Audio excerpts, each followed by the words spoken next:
Imaginemos que meses y meses de arduo trabajo administrativo colapsan por un solo error de cálculo en un plazo. Suene a pesadilla, ¿verdad?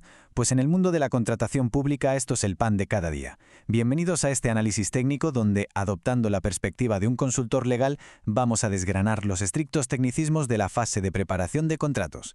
Es como un mapa hiperdetallado donde cada decisión es un interruptor que enciende obligaciones ineludibles.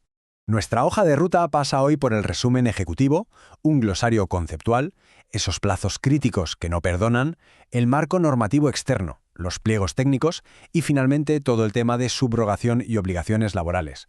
Vamos a ello. Arrancamos con el resumen ejecutivo del procedimiento. Aquí vamos a poner la lupa sobre las consultas preliminares y esos umbrales tan estrictos del contrato menor.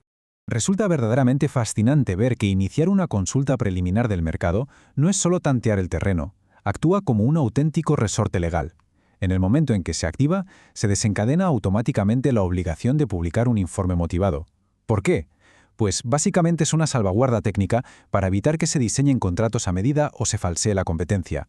Todo tiene que ser escrupulosamente transparente. Y hablando de límites, existen líneas rojas absolutas para los contratos menores, 40.000 euros para obras y 15.000 para servicios. No hay vuelta de hoja. Superar estos umbrales dicta exactamente qué papeleo se exige. El objetivo es cristalino, evitar a toda costa el fraccionamiento fraudulento, es decir, trocear un contrato para reducir artificialmente su cuantía y saltarse la norma. Pasamos a la sección 2, el glosario conceptual y las relaciones. Vamos a ver cómo se construyen los cimientos jurídicos de todo este proceso. El famoso expediente. Podríamos decir que es el corazón de cualquier actuación pública. La regla de oro es que cualquier pequeña desviación, por ejemplo, decidir que un contrato no se divide en lotes, exige una justificación formal y rigurosa de manera instantánea. Es el núcleo absoluto de la transparencia. Si no está en el expediente, legalmente no existe. Llegados a este punto, el marco legal se bifurca en dos grandes mundos. Por un lado, tenemos el PCAP, que marca las reglas administrativas, las económicas y los criterios de solvencia. Y en contraste directo está el PPT, que aterriza las especificaciones puramente técnicas de accesibilidad o medioambientales. Atención a esto, porque ambos documentos actúan como la ley suprema del contrato. Una vez que salen a licitación, son completamente inmodificables.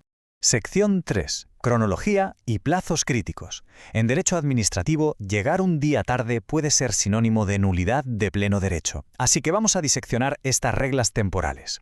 Hay una diferencia abismal entre los procedimientos acelerados. La tramitación urgente literalmente coge los plazos normativos y los corta por la mitad. Pero la vía de emergencia es otra liga. Permite saltarse el expediente por completo en casos de catástrofe o peligro grave.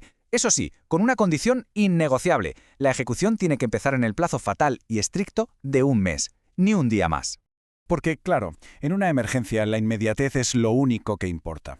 Pero la ley es implacable. Si nos pasamos de ese mes de barrera temporal sin haber iniciado la ejecución, todo ese estatus de emergencia queda invalidado legalmente, y nos toca volver a la casilla de salida, forzando el retorno al procedimiento ordinario.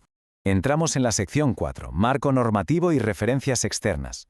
El texto asume que dominamos otras normativas, así que vamos a conectar los puntos para tener la foto jurídica completa. Y es que estas leyes externas operan como estructuras invisibles pero totalmente insalvables. Por ejemplo, la Ley General Presupuestaria deja muy claro que sin crédito previo no hay contrato válido. Luego, la normativa de prevención y control integrados es la que dicta el diseño técnico sostenible. Y, por supuesto, el Estatuto de los Trabajadores blinda los derechos laborales desde el minuto cero. A esto hay que sumarle el peso de Europa. Si el contrato implica manejar datos personales, el RGPD entra en escena y obliga a los licitadores a declarar dónde están físicamente sus servidores. Y cuidado, que no es un mero trámite, es una obligación esencial.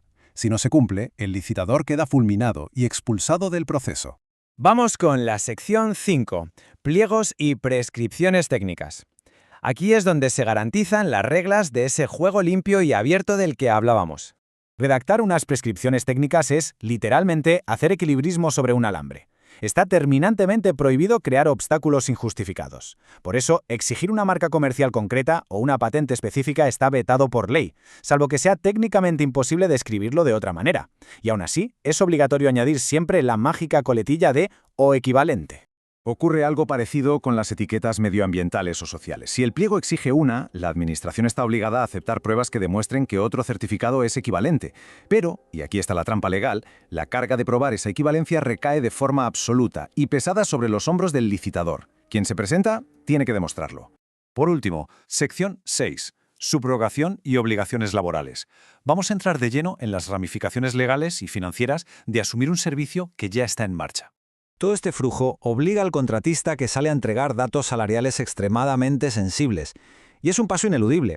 Si esta información no aparece de forma transparente en el pliego, sería técnica y financieramente imposible para los nuevos candidatos calcular el coste real que supone absorber a toda esa plantilla. Por eso existe un mecanismo de protección legal feroz integrado en la propia norma. Ocultar información o intentar minimizar esos costes laborales no sale gratis. Si esto ocurre, el nuevo contratista gana el derecho automático de emprender acciones legales directas contra el anterior.